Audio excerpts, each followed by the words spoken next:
Good morning, good afternoon, and good evening, folks. You are listening to the Caps Locks and Chair Shots podcast brought to you by RealSport101.com and the Godfather's Ho Train. That's right, we are coming to you live via the internet, and by live I mean we recorded this all together. It will not be edited, and it will be uploaded straight to SoundCloud. That's our definition of live.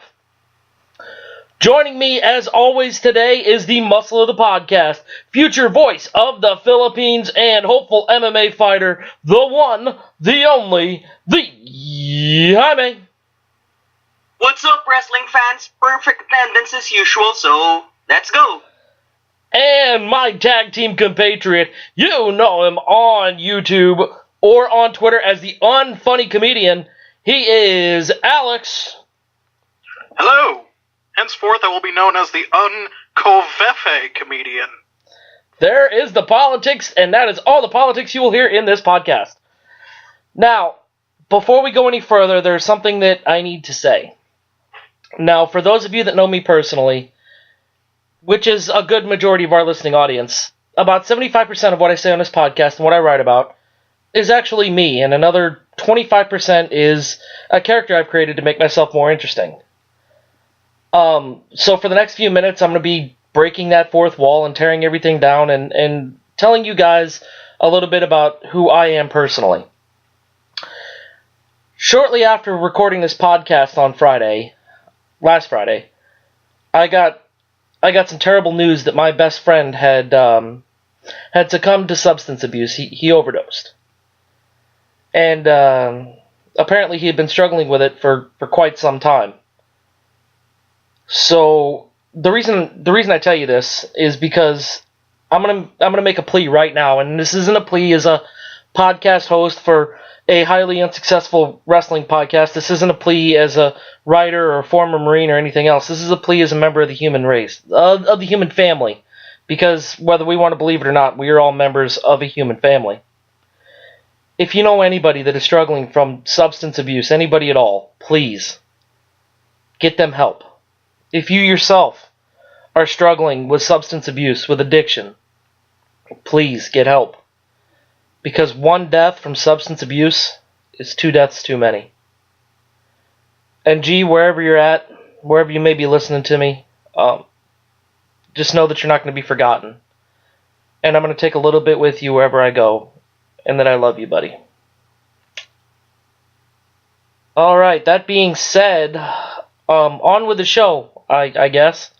Jaime, cheer me up. What did you like about wrestling this week? Well, my highest and low points came from one match, and that is the SmackDown Live women's match, where, the highest point for me was definitely Charlotte powerbombing Natalya through the announce table, but my lowest point was also that the match did not push through, because the powerbomb through the table was promising had the match went on. You know, you're absolutely right, and I understand why the match didn't go on, because it gave us the first ever, the history-making, the first time we're ever going to see it, and hopefully the last time we're ever going to see it, women's Money in the Bank ladder match. So, it was a necessary evil to do the bait and switch there. I agree with you, I love seeing Natalya get powerbombed, because I've hated Natalya for the last couple of months, but yeah, I completely agree with you. I would have rather have seen the match, but I understand why it didn't happen. Alex, tell me, what was the thing that you loved about wrestling this week? This was a really bad week for wrestling. Yeah, it was. I don't know. Finn Balor's abs. Anything you want to tell us there, bud? Got a little man crush on Finn Balor? It's not a little one. Oh my gosh. Hey, you know what? To each his own. If you like a guy that wants to paint himself up like a comic book character and whatever, that's fine. I'm more of a John Cena guy myself. You know, I like the big muscles. I'm just saying, I'm a John Cena guy myself. Jaime, who's your favorite wrestler? Well, I also grew up, John Cena's actually my childhood hero, but if you come to think of it, wrestling-wise as a whole, I'd say I'd like CM Punk and Austin Aries. Oh, going with a little TNA vibe. I dig it. All right, Jaime, tell me, worst thing about wrestling this week? Besides the SmackDown Women's non-match. Too many to think of, but maybe it will come from Impact, the Ali versus Amber Nova match. Oh my god, yes, terrible! Explain to me, what is Ali's appeal? Is it just the fact that she acts like she's 12, looks like she's 14? Is that the appeal there? Yes, definitely. Even in the ring, she looks like she's 12. Oh my god, it doesn't make any sense. Well, here's the thing about Ali.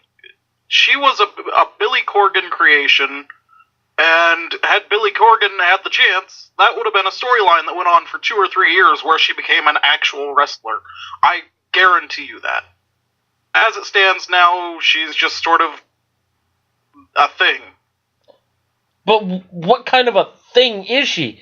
Is she meant to be taken seriously in the Knockouts division? Is she supposed to be a viable threat? No, I don't think she's supposed to be a threat. I think she's supposed to be sort of in that Santino Marella or Grado role. Just kind of another pretty face to take up 10 minutes of my time when I could be watching something that means anything. Very well. Alex, what did you hate about wrestling this week? Just pick one. The Alexa Bliss, the Bailey, This Is Your Life segment. Oh my gosh. How did I forget about that terribleness? That was god-awful. And hold on, I just want to say for the record, me and Jaime, we're not misogynists. We love women. Alex, on the other hand, as you've heard in the last couple of weeks, does. But we've been really hard on the women this week. It's not intentional. It's just been really bad.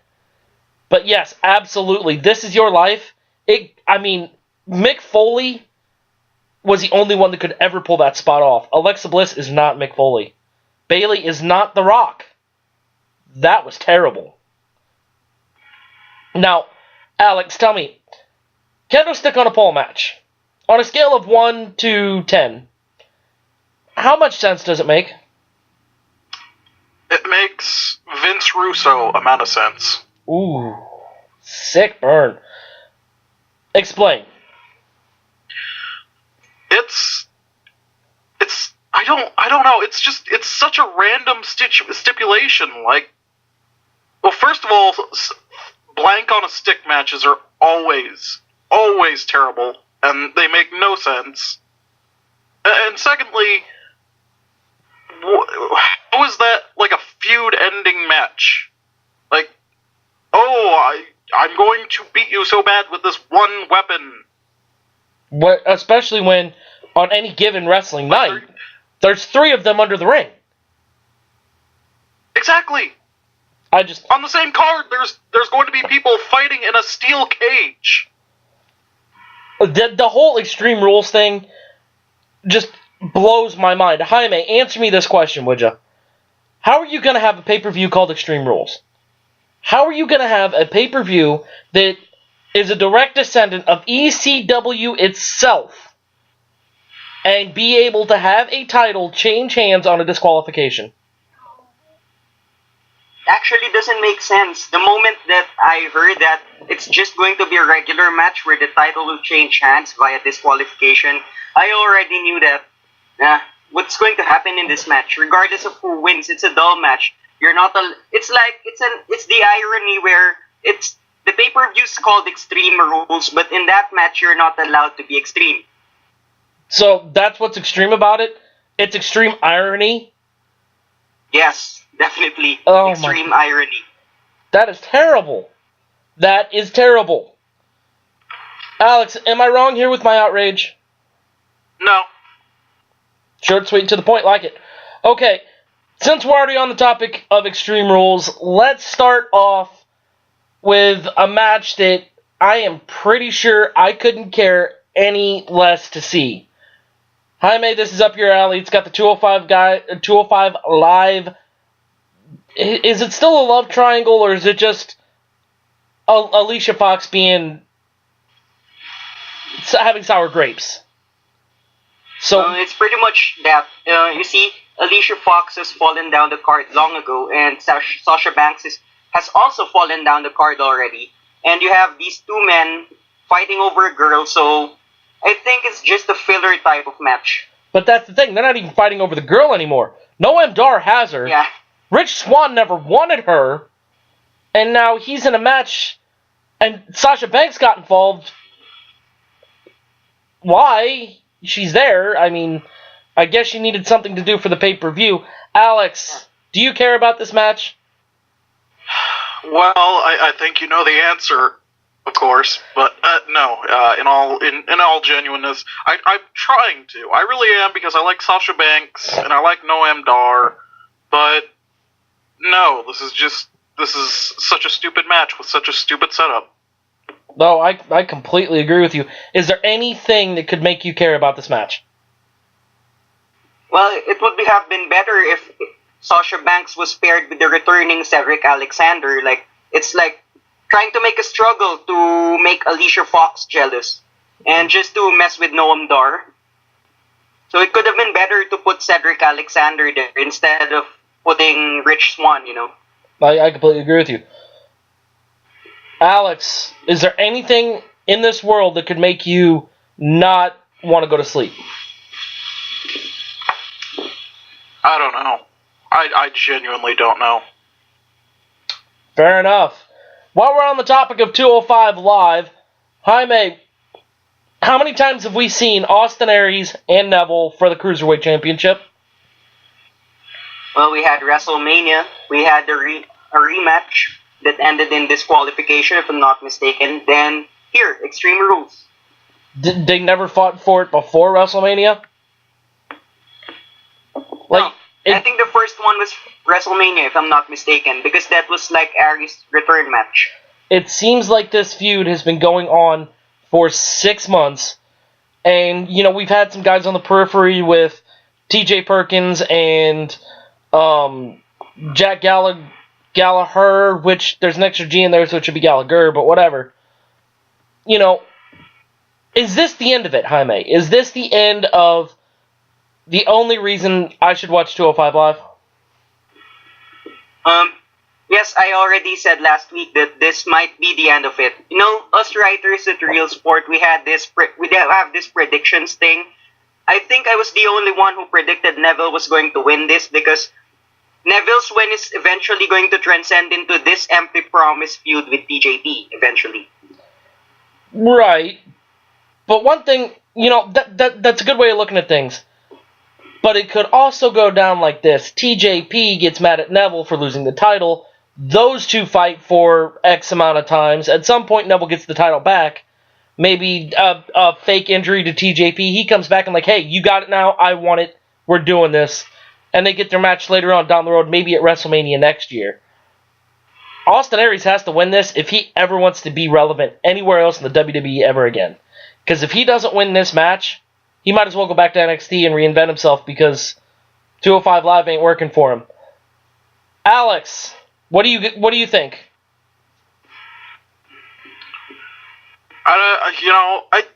I think it's what's confusing about this whole thing to me is obviously Neville is going over, right? I'd say. So then you go into the TJ Perkins Neville feud.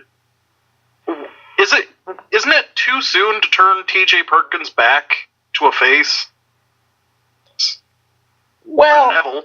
It could be, you know, the bad guy versus bad guy. Maybe Austin Aries stays around. I don't know. But yeah, you made me agree to something that I wasn't planning on agreeing to. Maybe Neville does win this. The more I think about it, the more it does make sense, but I still think this has to be an Austin Aries victory, if for all else, just to keep him around. But I can see what you're saying, Alex, there. Like, I don't know if it's... Maybe we see a turn up for Neville.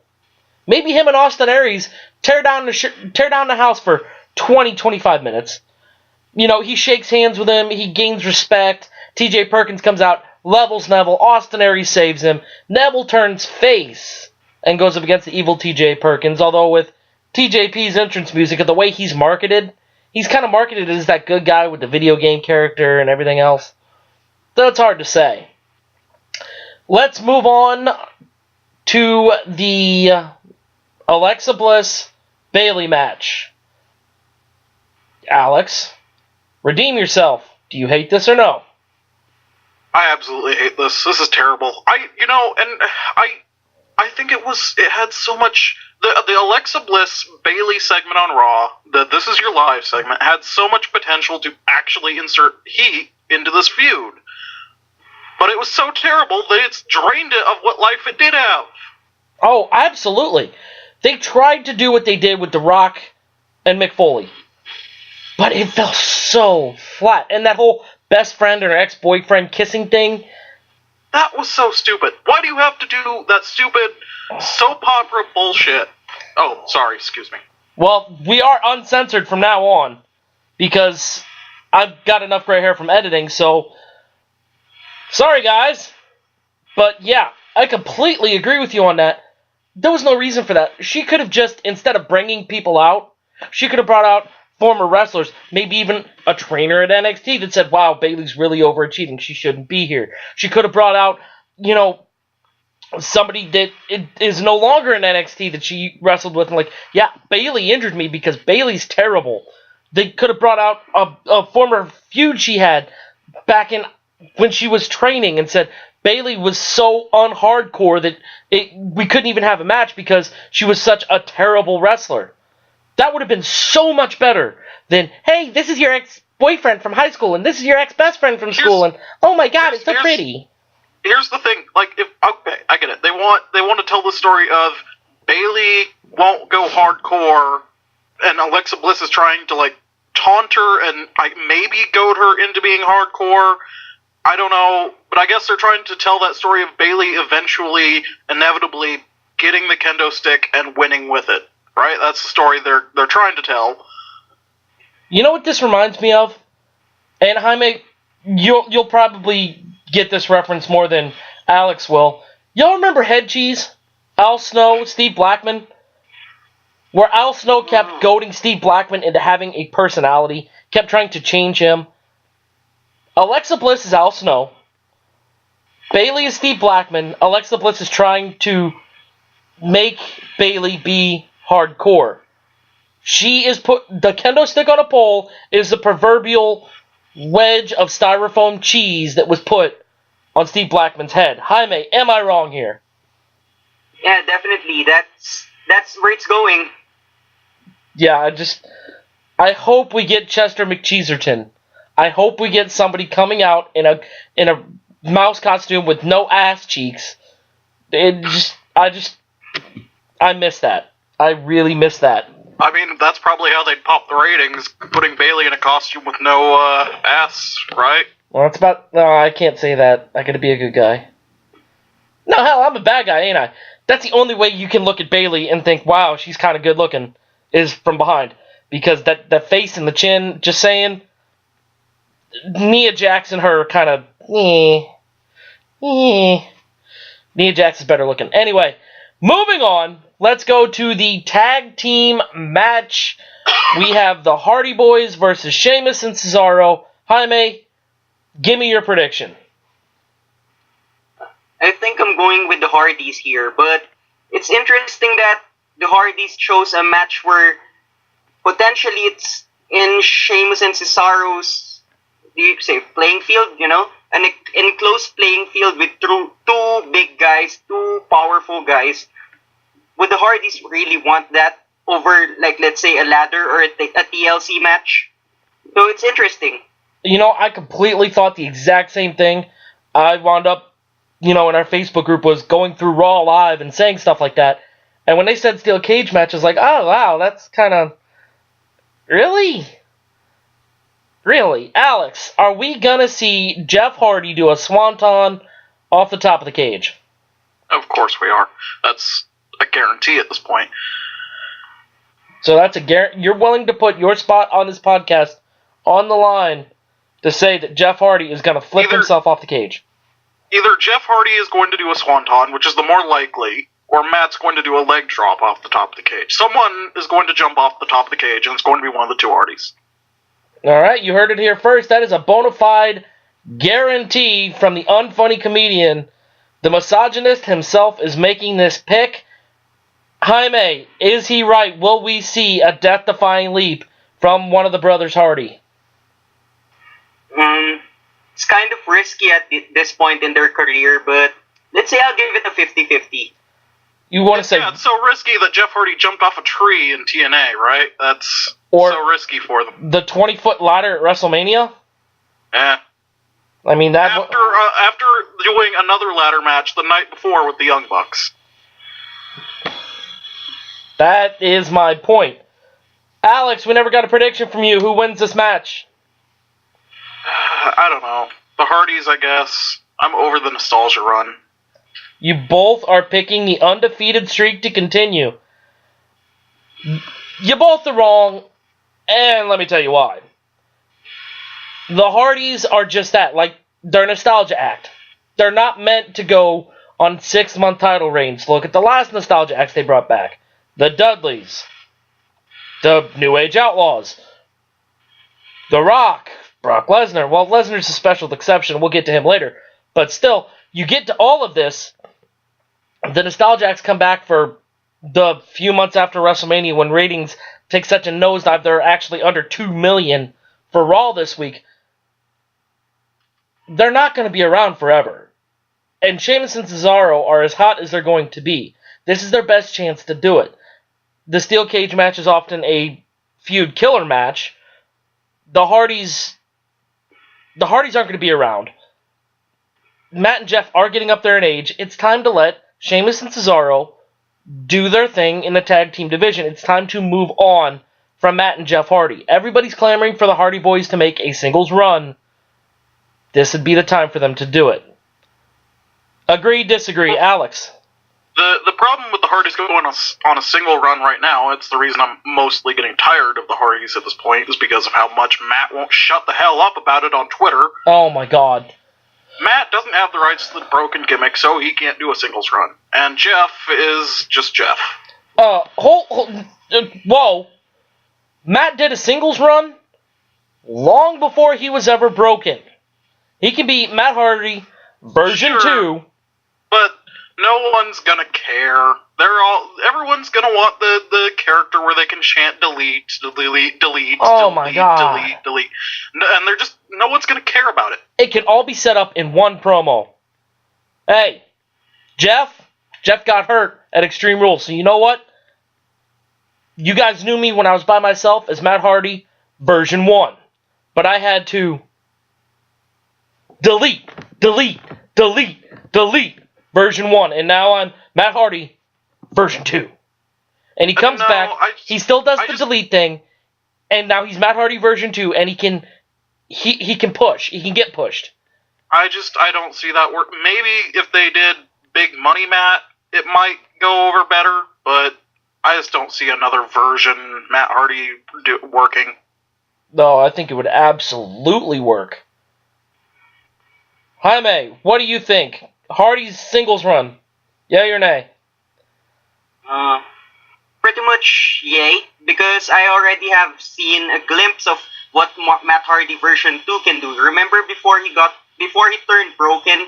Remember his feud with EC3? That was a good one. Very true.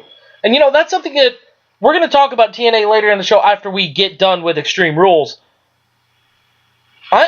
EC3 may be my new favorite person in Impact. We'll more on him later. We kind of already talked about this match, so let's just blow past it real quick.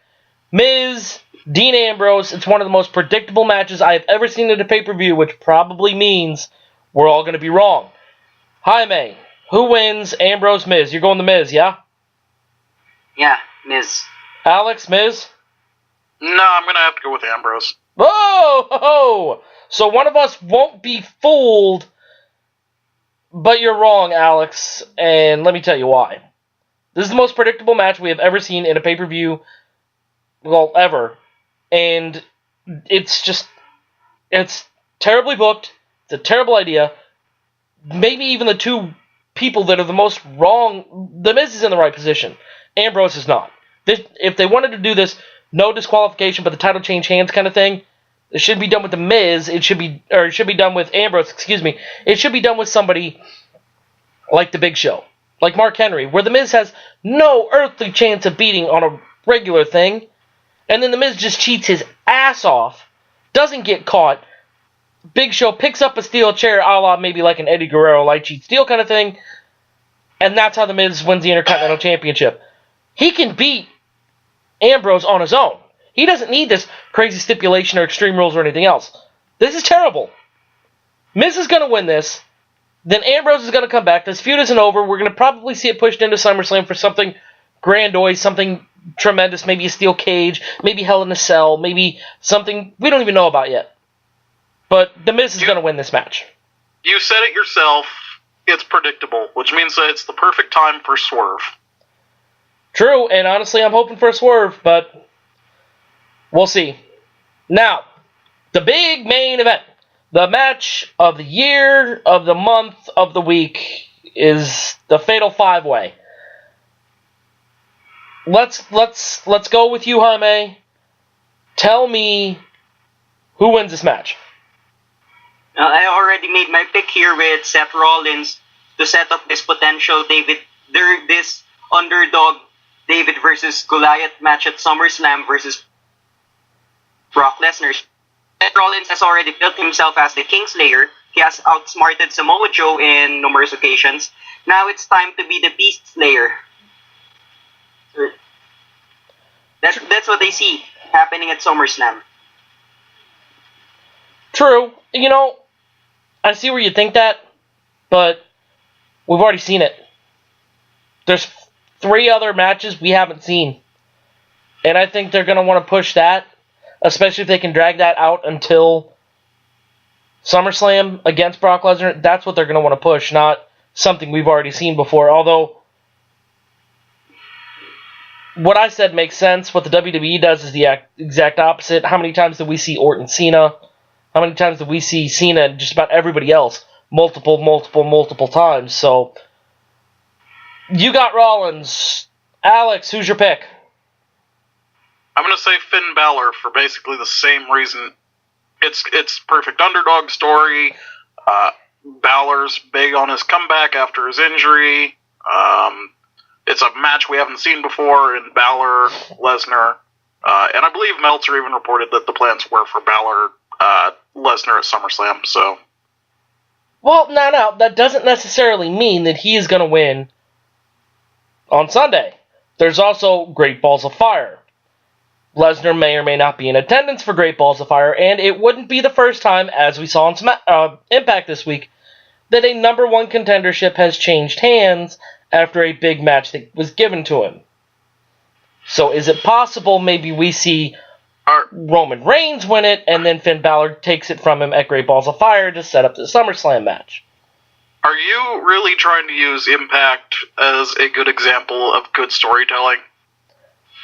No. I'm not good storytelling, just of storytelling.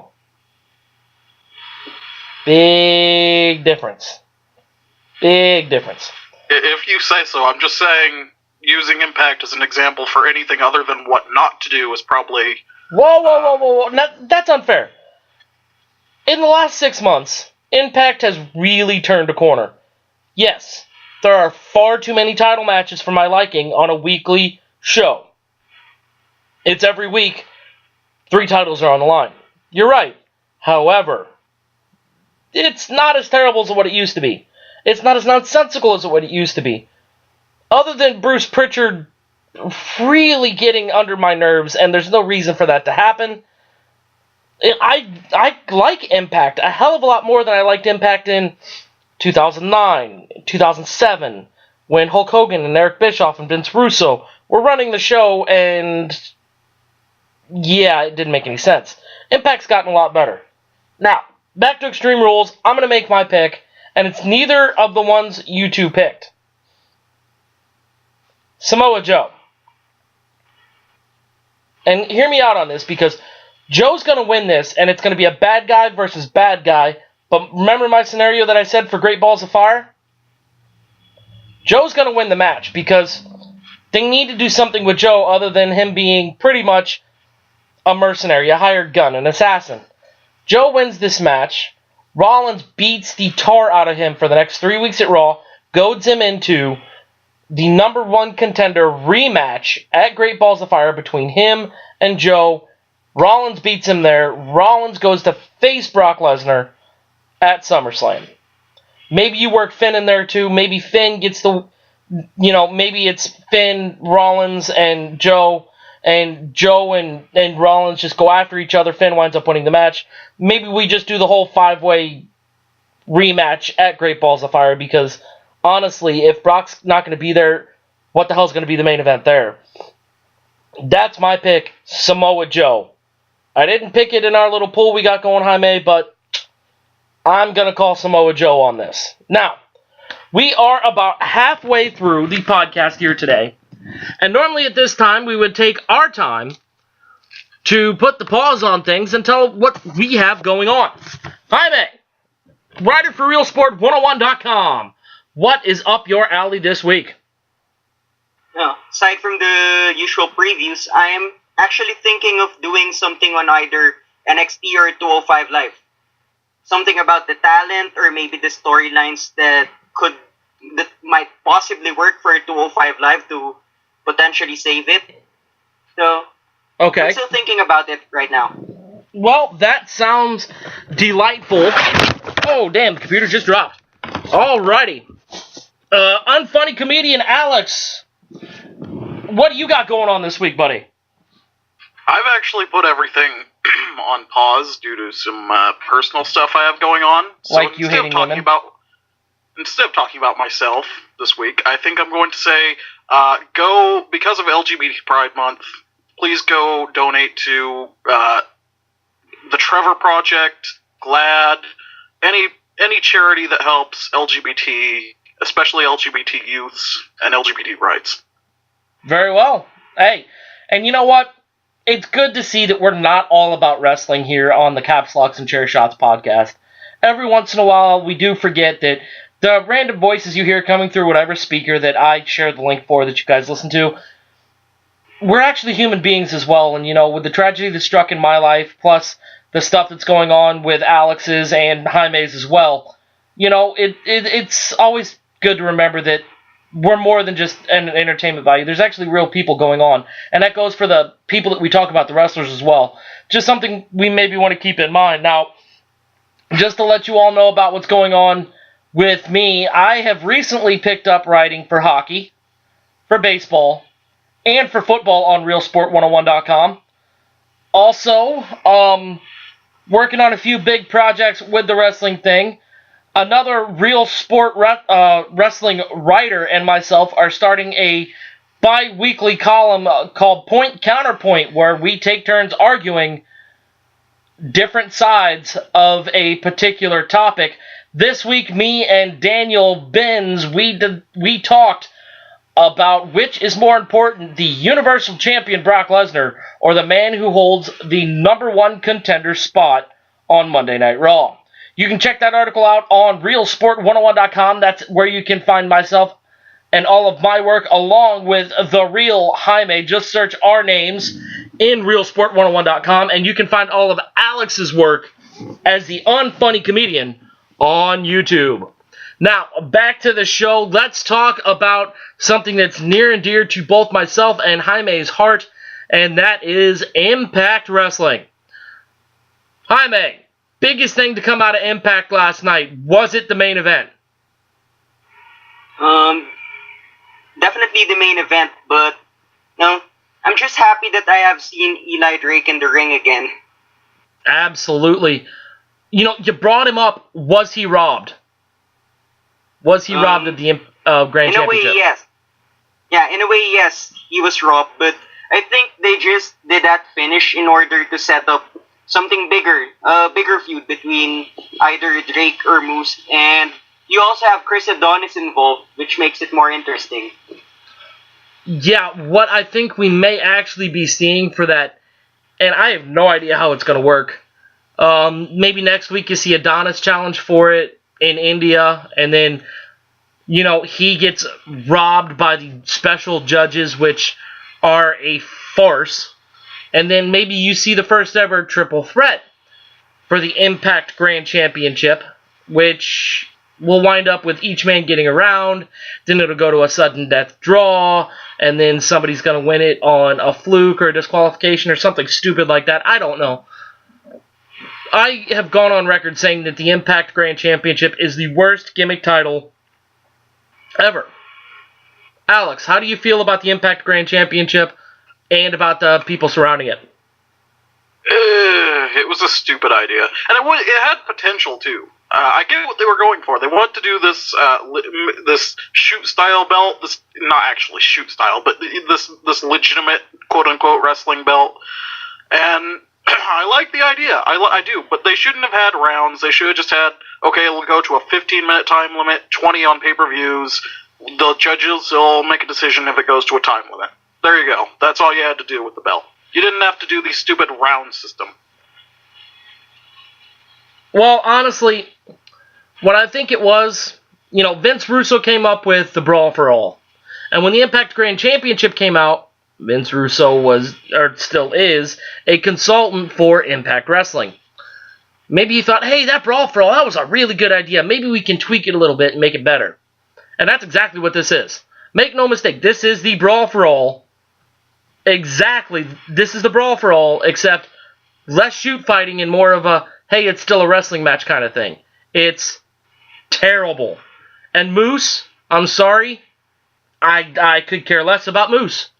Like, I don't know what the point of saying, Moose, and pulling your fist down like you're, I don't even know what he's doing. I hate it. I hate Moose. Fist pumping, dude. No, no, it doesn't work for me. Jaime, does it work for you? I literally saw someone on Twitter the other day say that he was fist pumping the crowd. It was the dumbest thing. Jaime, does it work for you? Do you care? Moose, any at all? I actually think that Moose has the potential to be a player in the World Championship picture, depending on how he was built. Because remember, he had a good match with Lashley. And he's fairly athletic for his size. He's able to put decent matches. No. That was not a good match he had with Lashley. I'm sorry, it wasn't. But it does bring an interesting question to mind. Now, Moose is kind of in the same situation as a Baron Corbin. Upper mid-card guy, former NFL player, who is probably going to be in line for a push in the not-too-distant future. Alex, you have a match with both of them. Who would you rather face, Baron Corbin or Moose? Are we talking in kayfabe or out? Yes. Yes? Okay. In kayfabe, I guess I'd rather face Moose because he doesn't have quite the win streak I think Baron Corbin does. But out of kayfabe, I feel like Moose probably hits a lot harder, and that wouldn't be fun. Alec, or Jaime, disagree? Well, I'd like to disagree. Remember, Baron Corbin is a Golden Gloves champion. He's a legit champion. So Baron Corbin's pretty much a hard hitter. He's a fighter himself before he became a football player. Yeah, but you have to keep in mind that Baron Corbin is a WWE guy, like built from the ground in the WWE system. Moose has worked with the New Japan guys. What does that matter? Well, because Japanese workers work a lot stiffer. That doesn't make them any tougher. No, it doesn't, but it means that they hit you a lot harder. So? Well, I'm just saying, out of kayfabe, that wouldn't be fun to wrestle a guy who's going to, actually hit you. Okay, look at it like this. I was in the Marine Corps. I was in the Marine Corps in Hawaii, so I did a lot of running in the sand. Doesn't mean I can run a marathon. My buddy was in the Air Force. Ran a marathon in 4 hours. I had harder training. He was a better runner. Just because you're trained harder doesn't make you better. It just means you went through a little bit more pain. Not to mention... All I'm saying is, I'm a fat, lazy guy who doesn't like getting into violent situations, so I wouldn't want to mess with a guy who wrestled in Japan, is all I'm saying. Yeah, I'd still think I'm going to side with Jaime on this one. Baron Corbin, I don't know. Maybe it's the fact that he looks a little bit more chiseled than what Moose does. Moose looks like he used to be really big and lost a lot of weight really quick. Corbin just looks like he got old. I mean, the hair's going away. You know, he's kind of got the dad body where it's kind of defined but kind of not defined. Baron Corbin looks like he's been through some shit. Moose looks like... His hairline certainly does. That's what I'm saying. Moose just looks like he's eaten a lot of shit and then lost it all. And decided, hey, I used to be a big guy, now all this fat's gone, so I look pretty buff, I'm going to go be a wrestler. That's what it looks like. Basically what it comes down to is, Moose looks like the guy that could tell me where the best pizza place is in the neighborhood. Corbin looks like the kind of guy that can shoot me in the face and then walk away. I'm going to choose, I would rather not face Corbin. Well, I'm not going to deny that Corbin looks a lot more badass. I'm just saying, which I think would probably actually hit me a lot harder. You know? Well, agree to disagree, and when that happens, I just tell you, you're wrong. Okay, X Division. Now, we know Impact's going to India next week. They have been all about blowing that horn for the last 6 months. Sanjay Dutt, of Indian descent. If his eye is better, him and Low Ki still have a lot of stuff going on, especially, you know, going all the way back 15 years ago. Sanjay Dutt's never won the X Division title. Low Ki was the one that broke Sanjay Dutt's face. They had a stare down as Sanjay was on commentary while Low Ki beat, what was it, Andrew Edwards, right? Andrew Everett. Andrew Everett, I'm sorry. Andrew Everett. Yeah. So, is this something that we're going to see Jaime? Yes, definitely. It's something we're going to see, and we're definitely going to see Sanjay Dutt win that title.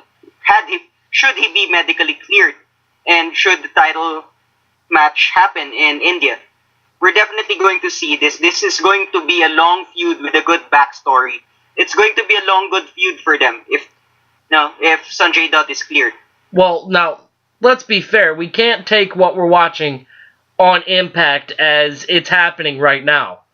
Sanjay Dutt injured his eye and then did commentary on the same night. Like, that was the same set of tapings. So, his eye's fine. I am thoroughly convinced he is 100% okay. No, Alex. bro, he's just that tough. Oh, absolutely. Is it time in India, in his homeland, as he said last night, is it time for Sanjay Dutt to end the 15-year drought and become X Division champion? Yeah, I guess. Why not? He's better than Low Ki at least, and, he's worked for it, so why not put the title on him for a while? I don't know about being better than Low Ki. I mean, other than the Hitman gimmick, Low Ki's pretty damn good. Oh, I'm not saying that Low Ki's a bad wrestler, I'm just saying that Low Ki's boring as hell. Kind of, yeah. But a lot of the X Division, unless they're diving, are terrible. Like, Shane Helms is probably not. Shane Helms isn't terrible. That's the statement I'm going to say there. Now, Jaime, who is the... when we get to lengthy pursuits of a title that was never won, one name comes to mind, and that's Tommy Dreamer in ECW. He went the majority of ECW, never won the championship. Sanjay Dutt, 15 years, the entire history of TNA, never won the X Division. Dreamer got it and wound up becoming a multiple-time ECW champion. What do you think? Is it time that we see Sanjay Dutt win the title? Yes, why not? Because given that they're injecting a new era into the X Division, so why not, put the title around Sanjay Dutt? It's something new despite Sanjay Dutt being long with the company. It's something new to put it on his waist, so why not? They're injecting a new era in TNA and in Impact anyway, so yeah. Cool. Yeah, you know what? Let's talk about the X Division just for a few seconds. I was doing a little research for my piece that you can find on RealSport101.com, the 10 best X Division champions. The X Division originally was supposed to have a weight limit of 220. Then it got bumped to 230, and then it just got forgotten about because Samoa Joe and Kurt Angle wanted to be X Division champions. Then they had option B and option C, and then I think there was even an option D. And then it was all title matches had to be in Ultimate X. All title matches had to be triple threats. All title matches had to be this and had to be that. And last night we saw two guys that may or may not have been under the weight limit, if there is a weight limit anymore, go one-on-one for the X Division Championship, which pretty much means every stipulation that set the X Division apart is now gone. Jaime, does this hurt the X Division? That it's now just a regular run-of-the-mill division? Yeah, it might be, because the X Division is something that's like the smaller, not really smaller guy, but there's just something different with the X Division compared to the World Championship. Even AJ Styles was in the mix for the X Division for a long time until they decided he was ready for the actual world title shot. Well, remember, that was what brought about Option C, you know. It wound up being Austin Aries that created Option C, where you can trade in the X Division Championship for a title match. Alex, you said that Low-Ki was boring. Who in the X Division do you want to win the championship and then use Option C?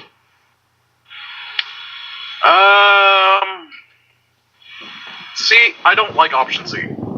But if I had to pick someone, let's just say I'll pick someone to win the title, right? Andrew Everett, probably. I don't know if either of you have seen his work on the Indies, but his work in TNA is not representative of how good he can be. Andrew Everett's Ugh. I about dropped the big one there. Andrew Everett is terrible. He has no look. The most remarkable thing about him, other than the Hurricane Steiner, or whatever you want to call it, which is just badass looking, is his necklace. He looks like the 18-year-old kid in high school that listened to Creed and hung around with all the girls that talked about cutting themselves but weren't really kind of goth, that has the long hair that he kept pulled back in a ponytail that he probably now wears in a man bun. He looks like that kind of guy that thought way too much about God but also did way too many drugs to be a Catholic. That's Andrew Everett. Are you trying to imply that the X Division has not always been the flippy guys who are small and vanilla midgets division? I'm implying that Andrew Everett is terrible. That's all I'm saying. He's just a vanilla midget, just like everyone else in the division. Whoa. Vanilla midget. Kevin Nash, is that a Kevin Nash reference? Yes. Thank you. Benoit, right? That's who he was referring to? I think it was Benoit and Dean Malenko.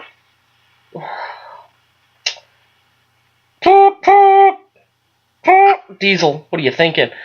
Anyway, Alex, or I'm sorry, 9 weeks, and I haven't gotten you guys confused except for this one. Jaime, same question to you.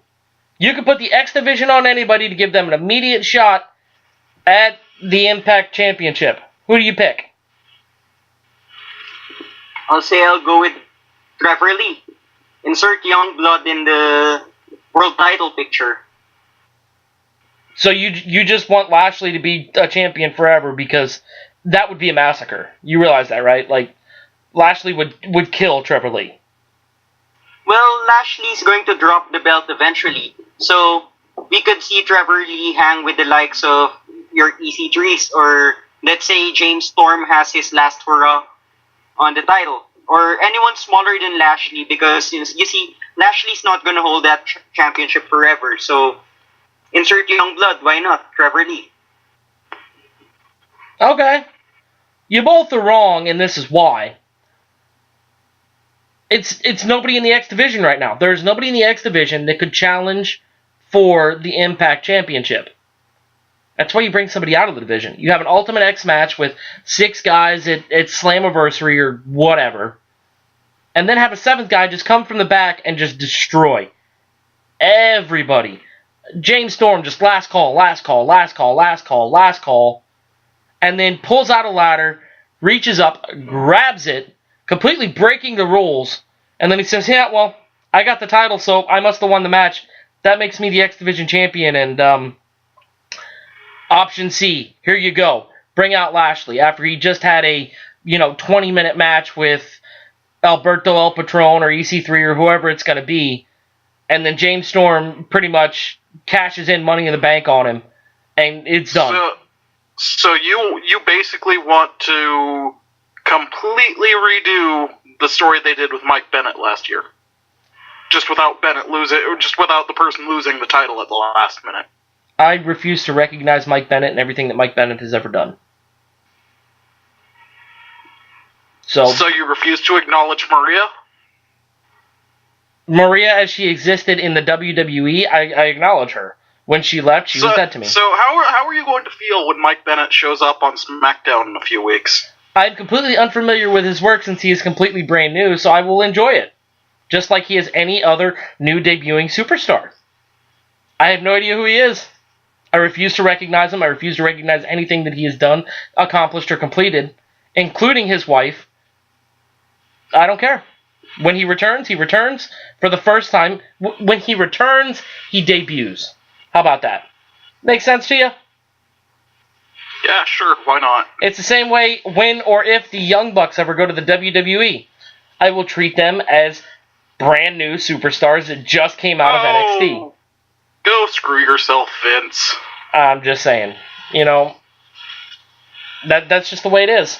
You can't... It's the age of the internet. You cannot simply ignore what someone has done before the WWE.